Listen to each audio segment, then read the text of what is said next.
கடந்த மைனாரிட்டி திமுக ஆட்சியில் மூடப்பட்ட கூட்டுறவு நூற்பாலைகள் முதலமைச்சர் செல்வி ஜெயலலிதா ஆட்சியில் மீண்டும் திறக்கப்பட்டு சிறப்பாக செயல்பட்டு வருவதாக சட்டப்பேரவையில் தமிழக அரசு தெரிவித்துள்ளது.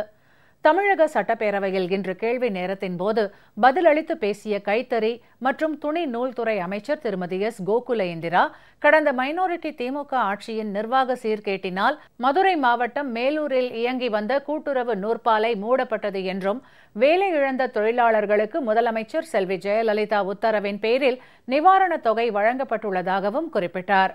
மதுரை மாவட்டம் மேலூர் தொகுதி மேலூரில் உள்ள 1965ஆம் ஆண்டு தொடங்கப்பட்ட கூட்டுறவு நூற்பாலை கடந்த திராவிட முன்னேற்ற கழகத்தின் ஆட்சியின் நிர்வாக சீர்கேட்டினால் 4/9/1999 முதல் செயல்படாமல் இருந்து மூடப்பட்டுவிட்டது. அதை மாண்புமிகு புரட்சி தலைவி அம்மா அவர்கள்தான் அந்த தொழிலாளர்களுக்கு உரிய தொகைகளை கொடுத்து அவர்களுக்கான நிவாரணம் வழங்கப்பட்டது.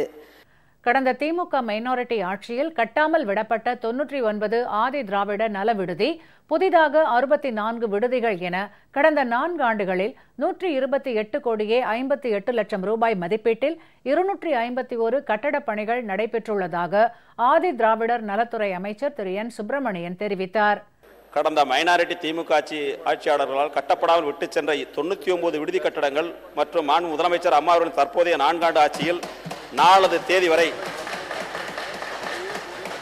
துவக்கப்பட்ட 64 புதிய விடுதி கட்டடங்கள் ஆக மொத்தம் 163 விடுதி கட்டடங்கள் ரூபாய் 106.39 கோடி செலவில் கட்டப்பட்டும், மேலும் வகுப்பறை, ஆய்வக கட்டடங்கள் மற்றும் சமுதாய கூடங்கள் என 88 கட்டடப் பணிகள் ரூபாய் 22.19 கோடி மதிப்பீட்டிலும் ஆக மொத்தம் 251 கட்டடப் பணிகள் ரூபாய் 128.58 கோடி மதிப்பீட்டில் கட்டி முடிக்கப்பட்டு மாண்பு புரட்சித் தலைவி அம்மா அவர்களின் பொற்கரங்களால் துவங்கி வைக்கப்பட்டு பயன்பாட்டிற்கு வந்துள்ளது என்பதை தெரிவித்துக் கொள்கிறேன்.